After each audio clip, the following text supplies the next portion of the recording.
Greetings, brother. Greetings. How you doing, bro?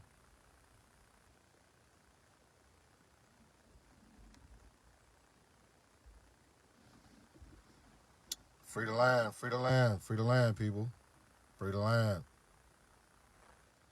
I'm going to just, as I always do, I'm going to give people time to come into the live today. How everybody doing out there? How everybody feeling today on this Wednesday? All my lovers of freedom. All my lovers of freedom. Free the land, free the land. Free the land. Greetings to you all. Positive vibrations to my peoples, man. Globally. I'm going to just let people come into the live. As you come into the live, please share this live with your timeline.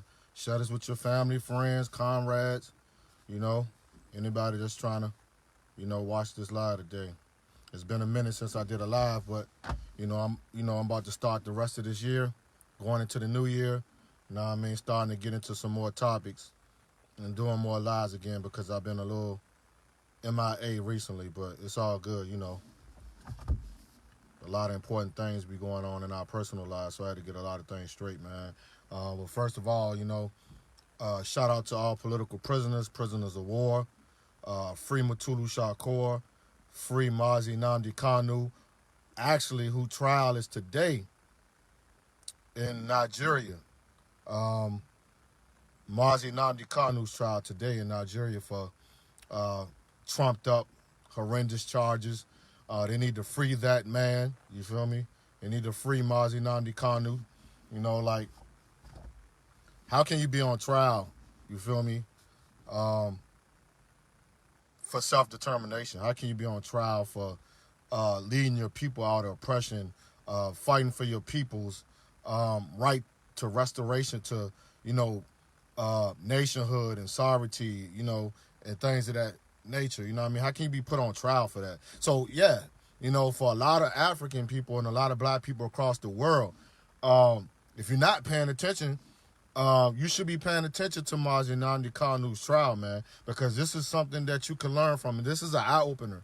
And this is something that's been going on for generations, decades, years of how they attack African freedom fighters, African leaders, who are only fighting for the rights of self-determination and human rights for their people and for their peoples to be free. Matter of fact, in this whole year that's been going by, there's been a lot of things that's been going on internationally, nationally, with the National Liberation Front of African people. Period. A lot of eye-opening things have been going on. There's been a lot of coup d'etats. You got a coup d'etat that's going on in Sudan.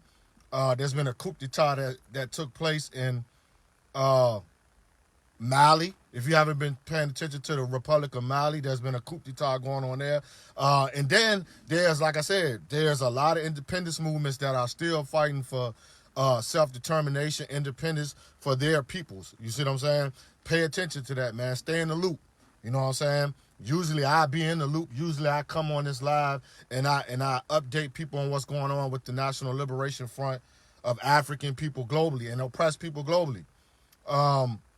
But today is a significant topic that I wanted to talk. I wanted to hop in on. Something that happened today that was very, very sad, horrendous. Another example of global and national white supremacy, terrorism, you know what I'm saying? And the assault on black African governance. That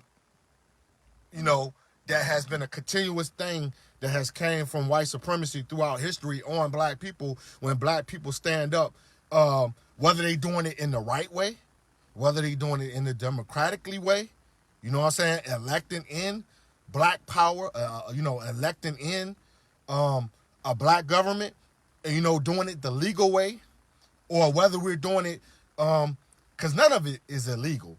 I don't care how you look at it. None of it is illegal on how we come into power and try to fight for the right to self-determination and black self-governance. It's not illegal in no way. You know what I'm saying? Because like I said, under international law, human rights, we have the right to self-governance. We have the human right to nationality. We have the human right to nationhood.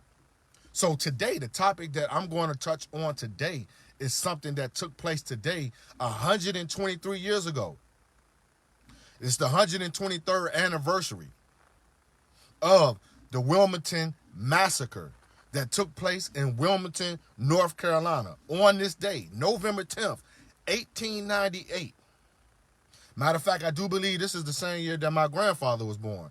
And he's from North Carolina. So that's why this topic today, this event that took place today, this massacre that took place today, is something that I wanted to touch on today because it's something that we should study. This is one of those historical things that took place from a numerous massacres that have taken place on new African people, you know what I'm saying, inside the Empire of the United States of America as well. This is something that Africans on the outside of the United States of America looking in can look at, that can study as well. You know what I'm saying? This massacre in particular is very important. The reason why I wanted to touch on this massacre is the fact that this massacre alone is a massacre that was one of the worstest massacres in history, one of the worstest white supremacist terrorist acts that took place in history. But the significance of it and the basis of it that's important that we should take a look at and we should study and teach to our generations and our kids and our people today is the fact that this massacre was a coup d'etat. How many black people, African people, new African people knew that a coup d'etat took place? And well, don't let me even, get too out of hand with that, because there's been many coup d'etats that has taken place on this landmass against indigenous nations of people and African people, period. But this one in 1898, 123 years ago, is significant because this is the first well-established white supremacist military coup d'etat that took place on a black government, a black democratic government. How many people knew about this? How many of y'all knew about this? This was a black democratic elected government, new African government in Wilmington, North Carolina, that was overthrown by a military coup by white supremacists of the Democratic Party. How about that? Of the white racist Democratic Party of North Carolina. And this would usher in one of the worst Jim Crow periods in the history of the Empire of the United States of America. One of the worstest periods in Jim Crow history, sparked by this military coup d'etat that overthrew a democratic elected black new African government. Facts. Write this down, please. November 10th, 1898. Wilmington, North Carolina, which was a city, this is some of the most important things that you got to understand, which was a city that was 10 miles inland off of the Atlantic Ocean. So this was a key port city. And this was a key port city coming in the periods of time of Reconstruction when the ancestors were emancipated, because we wasn't liberated. We were emancipated out of slavery in 1865. Then comes 1877 up to the 1890s is the Reconstruction period. This is why I'm always trying to tell and teach Africans, if you want to know the significance and you want to understand the struggle of new Africans, black people in America, you have to study the Reconstruction period. You have to study the Reconstruction period, black family. You have to study it. Because if you study the Reconstruction period between 1877 and 1898, then you will understand why new African black people are still in the struggle and the genocide that we are in today. And I see that this massacre that took place on this day is a great starting period for a lot of Africans and a lot of black people who want to understand the black struggle, or whether you want to call it the Black American struggle, the African American struggle, the new African struggle, the African struggle, because this is a Pan-African struggle. This is significant to all Africans globally. Period. This is significant to all of us, not just a segment of black people or a segment of Africans. This is significant to an international African liberation struggle, an African people's struggle, an African people's genocide.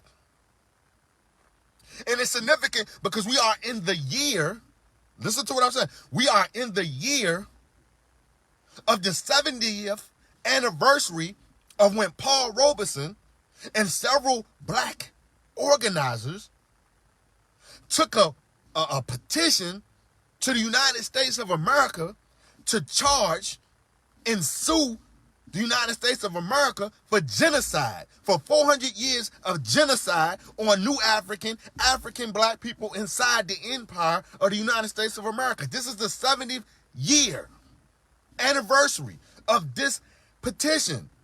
And we just had the African Tribunal. If you missed it, we just had the African Tribunal that took place in October. If you haven't seen the African Tribunal inside the Empire of the United States of America that took place in October 2021, I suggest you go on my page, go on social media, Facebook, YouTube, Instagram, and look up the African Tribunal that took place in October, where we have found the United States of America guilty of genocide on new African, Chicano, Latino, Hispanic, and Native indigenous peoples. We have just found the United States of America guilty of genocide in the tribunal that took place in October 2021. So this significant date, which is 123 years old today, the Wilmington Massacre, aka the Wilmington Coup d'etat of a black self-governing black government of Wilmington, North Carolina, was overthrown today by a military coup where 10 to 300 black new African people were murdered, shot, killed,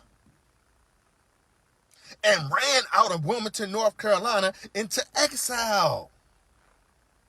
After this black government was voted in democratically, because you got to understand, Wilmington, North Carolina was a black city, a black new African port city off the coast of the East Coast of the Empire of the United States of America that was overthrown by white supremacists. Over 200 white supremacists ran into a black city and murdered black men, black women, black children, black officials, black politicians, black diplomats, and overthrew the government, and then in turn turned Wilmington, North Carolina into a white supremacist democratic government. This was done on the Democrats' watch, the liberals' watch. And I do believe no one has been charged for this massacre at all. No one has been charged for this massacre at all, which is consistent with the history of genocide, murder, white terrorism in North America on new African black people, where they can go into black self-governing towns, black government cities, because there were black cities that were under new African black governance. How many of y'all know that? We have to teach this to our children. We have to teach this to our babies.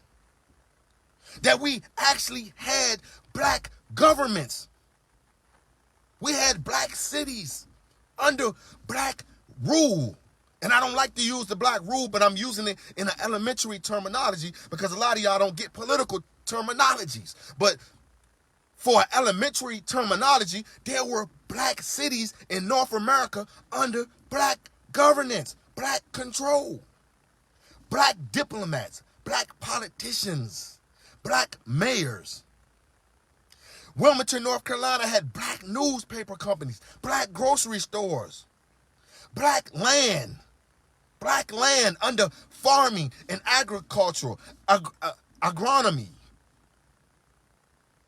We had agronomists. This was a port city, and this is why this is a significant part of our history. This is why this is a significant part of our history that you got to study as a massacre, and as well as politically, socially, and economically on what was going on in Wilmington, North Carolina is the fact that the reason why these white supremacists overthrew this town on this day was the fact that they didn't want to see black people or new Africans in a port city, in control of a port city that's 10 miles off the Atlantic Ocean. Because in turn, you got to understand, this was between the Industrial Revolution period. This was during the industrialization period, the Industrial Revolutionary period between 1877 and 1899, which as we know today as Reconstruction. Reconstruction period. So imagine this, black brothers and sisters. Imagine a black self-governing new African city that's in population domination, that's more percentile black, new African. This is unheard of in this period in time, because you got to understand they were coming straight out of the captivity of enslavement. And we know the significance of that because we know by the history of slavery how they created and how Africans outpopulated white people in the South during these periods of time. Whether it was through the dehumanizing terroristic system of slave breeding, where they were making our women and our men breed and to create more population of enslaved peoples. But in the significance of that, whether it was through procreating forcefully or procreating organically, we started to outpopulate districts, towns, and cities in these southern states on these southern plantations. This is how Wilmington, North Carolina became a dominant new African black city. So you know these white supremacists of the Democratic Party, whether it was the Democratic Party or the Republican Party, I don't differentiate between our oppressors.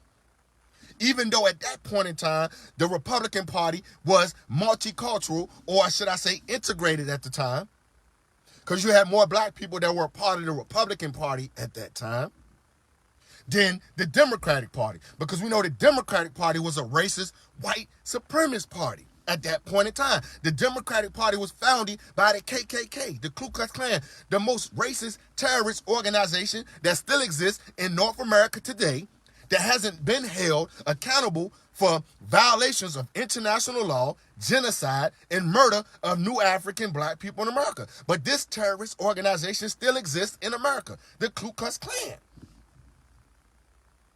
A lot of Democratic officials were Ku Klux Klansmen, were a part of the Ku Klux Klan organization, which the Democratic Party was a manifestation and a new organization, the new Ku Klux Klan.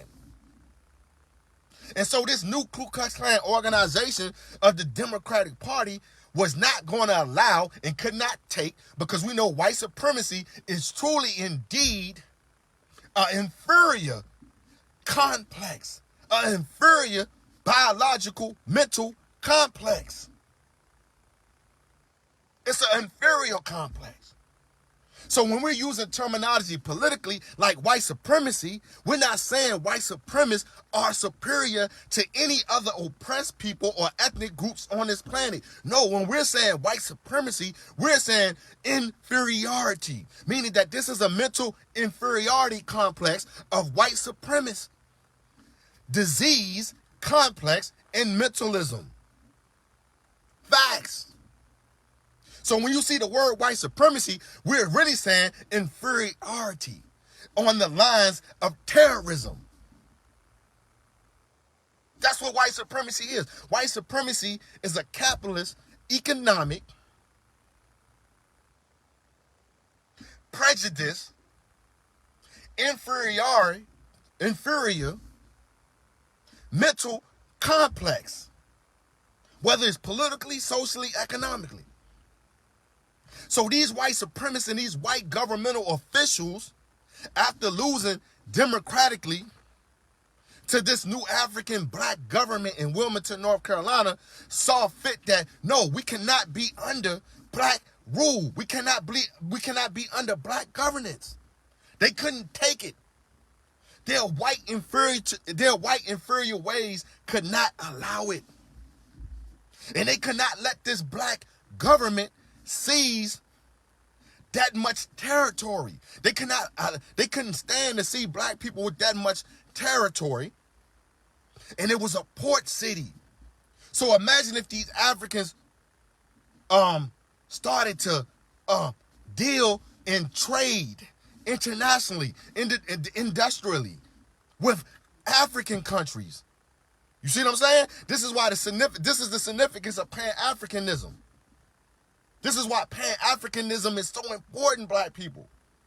That it pumps fear in the inferiority of white supremacists. That white supremacists cannot allow black people nowhere on this planet, especially inside the empire of the United States of America, to have black self-governance or a black governing city. Facts. Especially not a port city. Especially not a city that's a port city that is in control of trade and industrialization, African people. This city of Wilmington, North Carolina, would have, if it wouldn't have been overthrown in the coup d'etat by these white supremacists, there's no telling what this black city would have manifested into, which we would later see later on. Black new African towns or African cities started to manifest in the periods later on after that. This is where you get the Black Wall Streets. This is where you get the black towns of Oklahoma that had their own everything. Black banks, black airports, black healthcare facilities, black grocery stores, black pressing companies. This exists in America, people. You have to study this. You have to study this. They did not want this Wilmington, North Carolina town to prosper under black governance because of its relevance to industrialization and import and outport. Y'all don't know how important the significance that trade is to new African people's self-determination, self-reliance, self-preservation. This is why we're under such oppression now, whether it's on the African continent or the Caribbean, West Indies, and the Empire of America. Because new African black people don't have control of their own industrialization, their own trading internationally.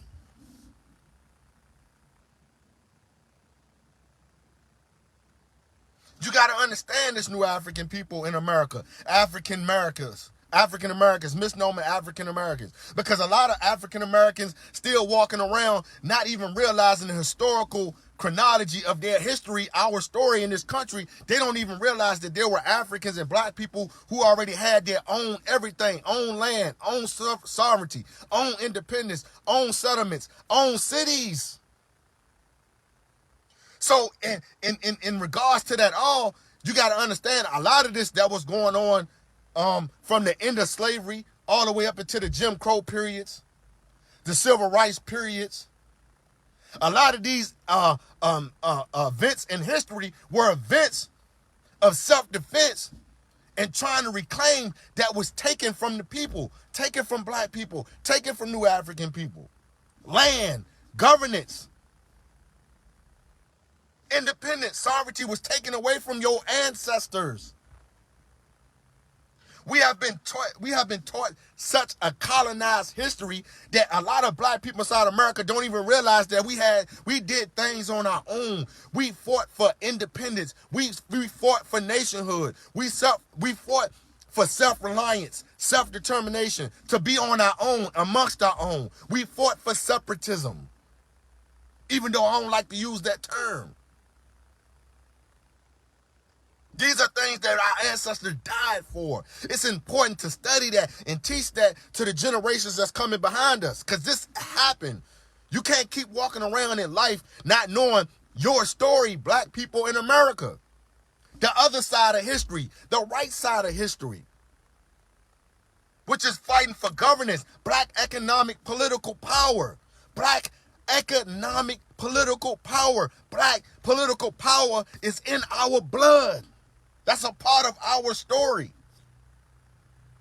We shed blood, like the blood on the new African flag, the blood on the Biafran flag. We shed blood for black economic power, black political power, black self-governance. We fought for self-governance. You must study that, brothers and sisters, as well as brothers and sisters in Africa, the West Indies, the Caribbean nations that's black, the Asian nations that are black. We descend from that. We descend from that. We were already nationals. We were already citizens of nations, African nations from the west coast of Africa. The great kingdoms of Mali, the great kingdoms of Songhai, the great kingdoms of Ghana, the great kingdoms of Nigeria, Biafra. These were black self-governing nations, kingdoms. We were already aware of how to govern ourselves, whether it was through tribes or nations. We created governance, period. Black people, African people, we are the foundation and the origin of government. We created government, black people. So why now is it a fearful way of living now? Because a lot of you are so colonized, it's a fearful way now of thinking that we can't govern ourselves, or we can't have governments. We can't fight for governance. We can't fight for nationhood. We can't fight for political power. Why is it such a fearful thing now? That's why we have to control the narrative and educate to liberate, to teach brothers and sisters that it's okay to have your own government. It's okay to have your own nation. Because that's what we descend from. That's where we come from. This is a birthright. This is a bloodline birthright to have your own government. If you no longer agree with the government that's governing you, or if the government is oppressing you, it's okay. You're not in the wrong. You're on the right side of history if you believe in that. If you're a person that believes that you want African people or oppressed people to have their own nation, their own control, their own black power, their own black political power, their own black economic power, their own black socially power, and their own black industrial power, it's okay to believe in that. That's your human right. That's your birthright, brothers and sisters. That's your birthright. Especially you colonized blacks in America. You have to educate yourself. You have to self-educate yourself to understand that these things are the correct side of history. When we're dealing with historical materialism, these are the correct things, brothers and sisters. Revolutionary nationalism. Nationalism is the right side of history, brothers and sisters. It's not the wrong side of history. And all our brothers and sisters, all our African leaders, all our new African freedom fighters, all our political freedom fighters, they were on the right side of history, brothers and sisters. They have sacrificed their lives. They have took death. They have took incarceration. You see what I'm saying? In order to understand that this is the right side of history, to fight for what's yours, which is governance, independence, land.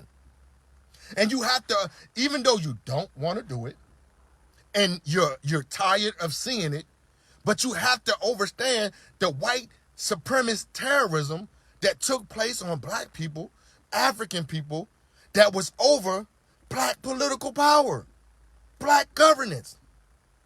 Governance, period. It's so many massacres that took place inside of America.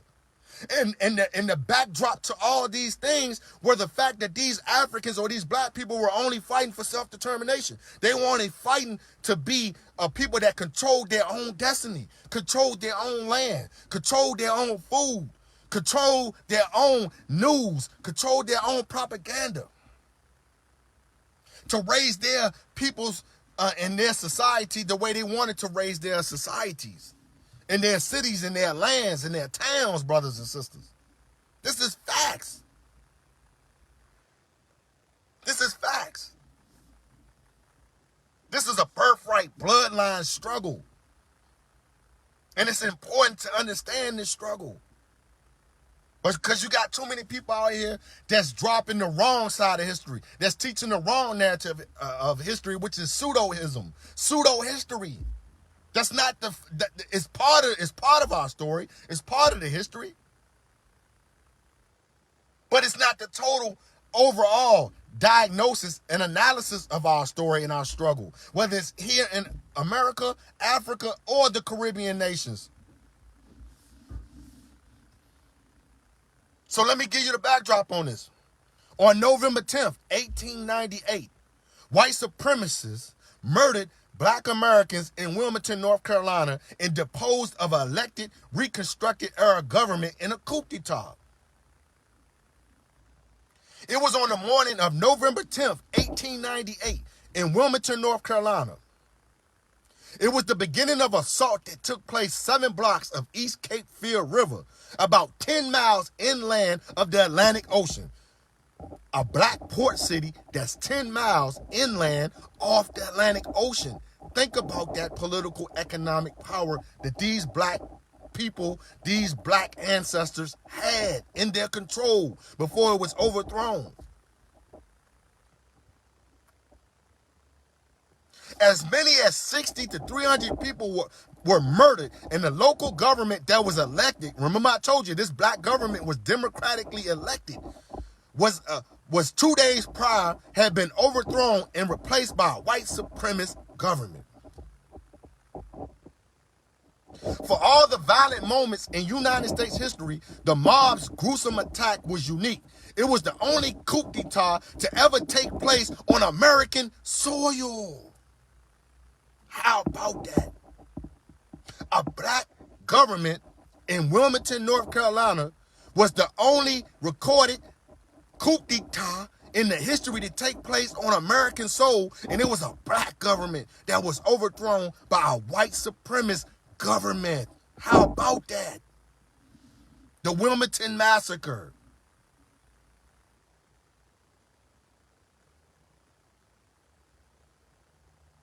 In Wilmington, North Carolina, before the violence, the port city on the Cape Fear River was remarkably integrated.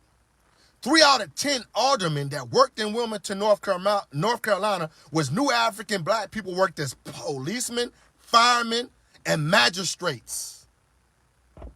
Meaning that there were black officials who were amongst the judicial system, magistrates, mayors, judges in this black town, black city. The Democrats, the party of the Confederacy. Let me say that again. Democrats. This wasn't the Republican Party. Democrats, the party of the Confederacy, vowed to end this Negro domination in 1898 at a state legislative elections. Their strategy was to enlist men who could write, white journalists, cartoonists, men who could speak, white supremacists who whipped up emotions in rallies, and men who could ride the KKK, red shirts who were basically armed ruffians on horseback.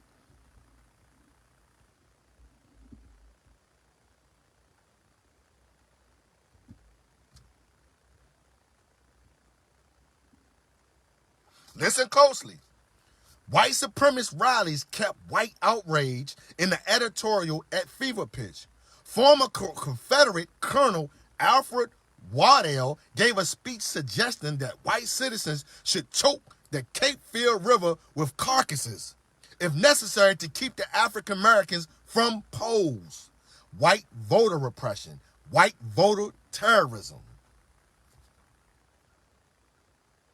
On election day, the red shirts patrolled black neighborhoods with guns. Democrats won every seat, but these were state legislative seats. African Americans, new Africans, still maintained power in Wilmington's city government. So even though the white supremacist red shirts, the Democrats may have won the state legislative seats, the new African Americans still were in power of the government in Wilmington, North Carolina. Listen close, this is the most important part, black people.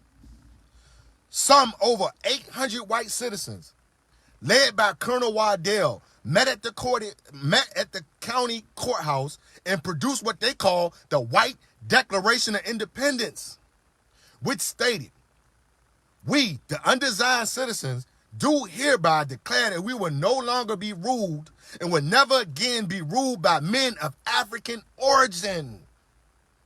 Listen to that. A White Declaration of Independence document stated that we, the undesigned citizens, do hereby declare that we will no longer be ruled and will never again be ruled by men of African origin.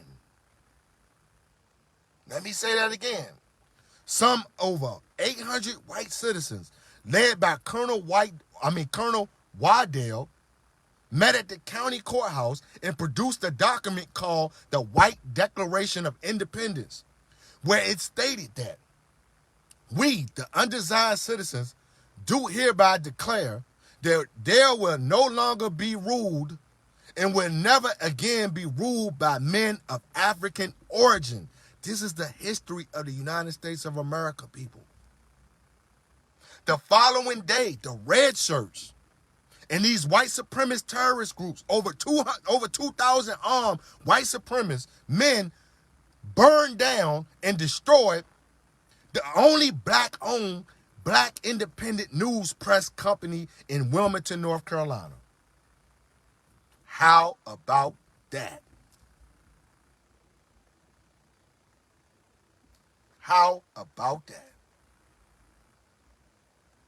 Where gunfire would erupt. And don't get it confused.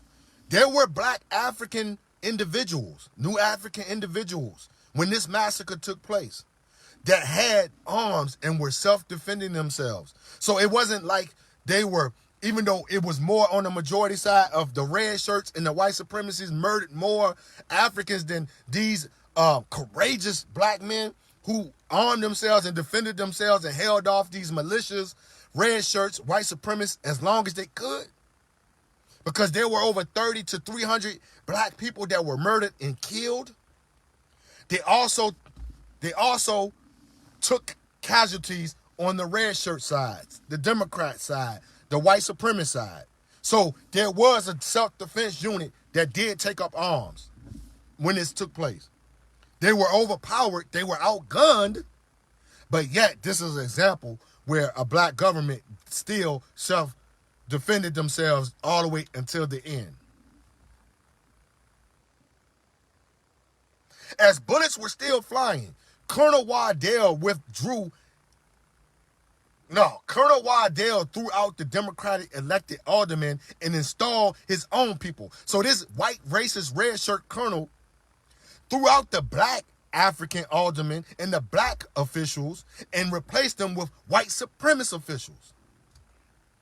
This was nothing less than a coup d'etat. The hand-picked men elected by Waddell, who elected himself as mayor, a white supremacist colonel of the red shirts.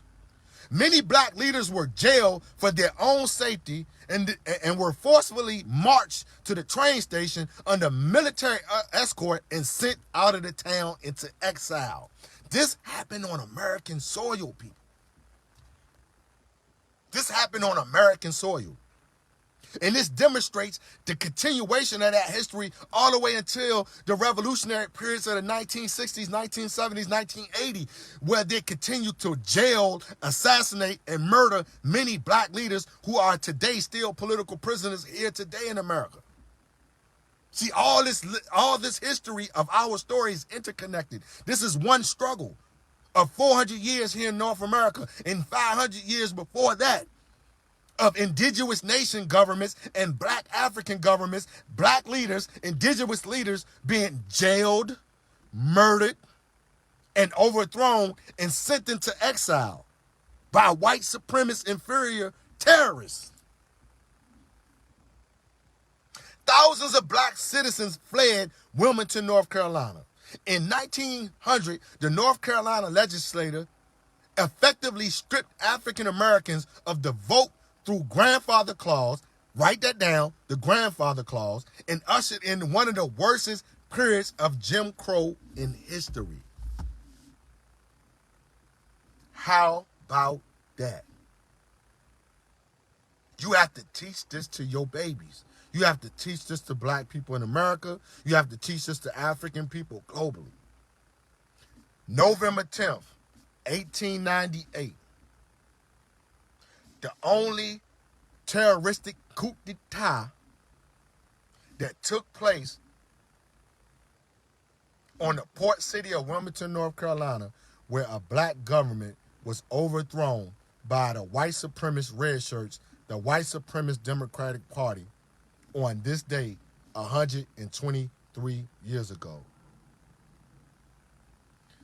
Jailed black leaders, militarily escorted black people, black citizens of this city, out of North Carolina, out of Wilmington, into exile.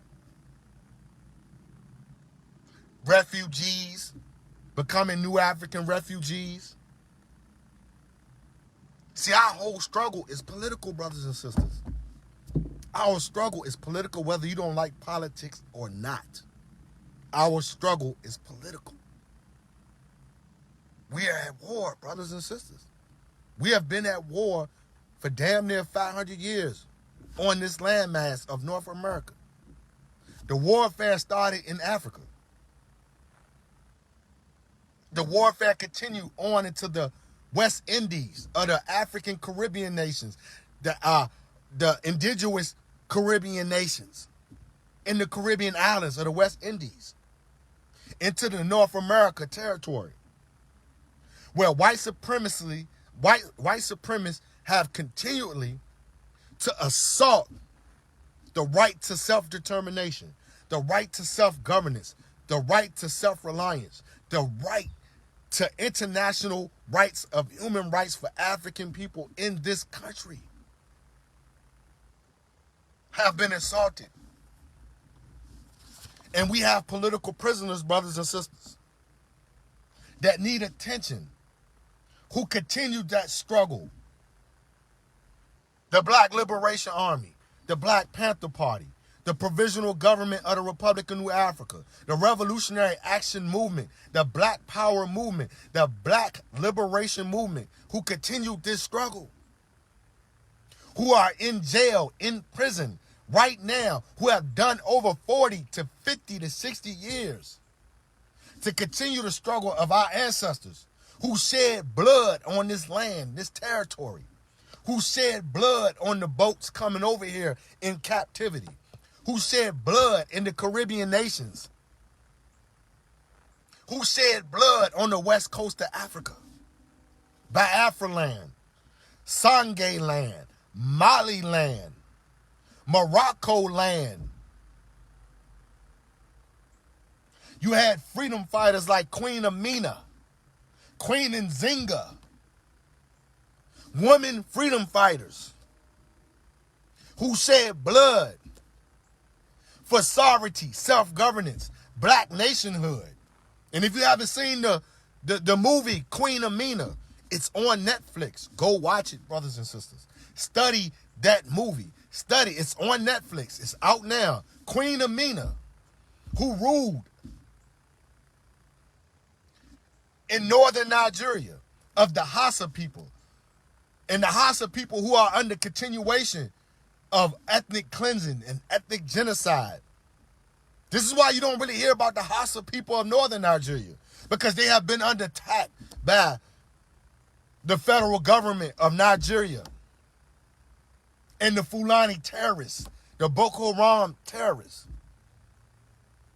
But that is some history that you need to study as well. Queen Amina, the Hausa people, King Jaja, with the same similar story in Igbo land, Biafra land, King Jaja, the great Igbo land freedom fighter, the great Igbo leader, who was sent into exile as well, in similarity to the new African black people in Wilmington, North Carolina, who were slaughtered and massacred on this day for only one to demonstrate and to live under the rights of self-governance and self-determination. See, this is a continuation. This is a chronology. This is a interconnected story of our story of black self-determination that has been assaulted by global white supremacy, national white supremacy, period. And before I hop off of here, in closing, brothers and sisters, we have to stand that we have political prisoners. We have political prisoners. We have political prisoners. On the African continent, we have political prisoners. On the African continent, we have political prisoners in the Caribbean islands, West Indies nations. We have political prisoners in North America. We have political prisoners in Europe. Black African political prisoners exist, brothers and sisters. Free Mazi Nnamdi Kanu. Free Mutulu Shakur. Free Sundiata Okola. Free Mumia Abu Jamal. Free Imam Jamil, a.k.a. H. Rock Brown. Free African political prisoners of war. And this is something that's not new, brothers and sisters. Before I hop off here, you have to understand, slavery was an act of war. Slavery was an act of war. Get this in your conscious. Get this in your self-conscious. Slavery was an act of war. The act of war began on the west coast of Africa, when those ancestors were captured, sold, traded, and brought to the Western Hemisphere. There were even political prisoners and prisoners of war amongst African infighting that some people call tribalism. Because we got to understand, yes, there were African peoples who had disagreements and wars. This is a part of our story and our birthright as well. So African prisoners and African political prisoners of war have always existed, whether it's white nations, black nations, indigenous nations, there are political prisoners. African people in the Western Hemisphere, in North America, United States of America, you are prisoners of war. Your ancestors were captured and brought to America as prisoners of war. Period. This is the correct history of historical materialism. This is something that you have to understand. This is what your reality is. This is what your reality is, brothers and sisters. That you're descendants of prisoners of war. Period. And that reality continued on the antebellum plantations of the South. You are prisoners of war. I don't care what nation you are. Whether you're a Moorish nation, whether you're an African nation, New African nation, indigenous nations of peoples. Because there's so many nations and so many movements on this landmass of Norfolk America where there are political prisoners of war, no matter what you identify with, period. And I want you to get this book that proves that we are African prisoners of war. It's called The Invisible War, the African American anti-slavery resistance from the Stoner Rebellion through the Seminole Wars, aka we call it the Gula Geechee Wars. We don't call it the Seminole Wars, we call it the Gula Geechee Wars because we know the Gula Geechee Wars in the Gullah Geechee Nation is this history that they're speaking about. This is our story. The Gullah Geechee Nation is our story. That's a part of our story. And the Gullah Geechee nations were under attack by this white supremacy government, whether it was the Confederate government or the United States Northern government. And in this war, and in this book in chapter 5, there's a list and names of captured African prisoner of war from this invisible war and visible war, which we call high and low intensity warfare. And there's a list and names of ancestors who were African prisoner of war. Names all through here. In chapter 5, they got their names, they got their sex, which male or female, and it has how old they were when they were captured as prisoners of war. Right here. You got prisoner of war. You got prisoners of war who were 11 years old, 9 years old, 3 years old, 30 years old, 70 years old, 50 years old, as young as 1 year old. There were African political prisoners as young as 1 year old. How about that? How about that? There were African prisoners of war who were as young as infants, months, years old, to 1 year old, who were captured, and it's documented. It's documented in this book. It's documented history. African political prisoners of war as young as 1 year old to 70 years old. So the reason I'm bringing this up is to clarify and to put in the proper context of what we mean, and that the United States of America has political prisoners of war today. And it's the only nation and the only continent in existence that claims that they don't have prisoners of war. So we have to continue to teach and to expose and to bring awareness that political prisoners existed in North America. They exist. They exist and have always existed. This is the documentation, the invisible war. They have always existed. We're descendants of African prisoners of war. They have always existed.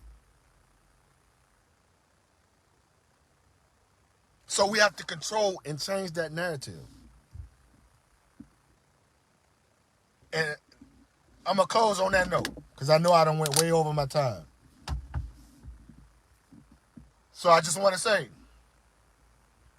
study the Wilmington Massacre, the only coup d'etat in the history of America that overthrew a black government on this day 123 years ago.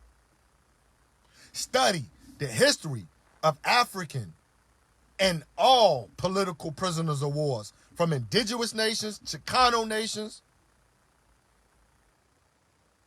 because this is a part of our story, and we are continuing to free and fight for political prisoners of war. Welcome home, Russell Maroon Schultz, a Maroon who was just freed after doing 50 years in prison as a political prisoner of war of the Black Liberation Army, the Republic of New Africa, the Black Panther Party. Welcome home, Baba. And y'all send y'all healing vibrations to this great ancestor as he continue, not ancestor, but elder that's continuing to heal and fight cancer. Again, free Mazi Nnamdi Kanu, who's an African political prisoner of war, and free Dr. Mutulu Shakur. I'm going to close out on that note, y'all. Thank y'all for tuning in. I will be making more lives, touching on more topics. Heading into 2022, we're going to talk about a lot more. We're going to expose a lot more. We're going to educate to liberate. Free New Africa. Free Biafra. Free all oppressed people. Free all oppressed nations of people, man. I'm going to close out on that note, man. Haki Kweli Shakur,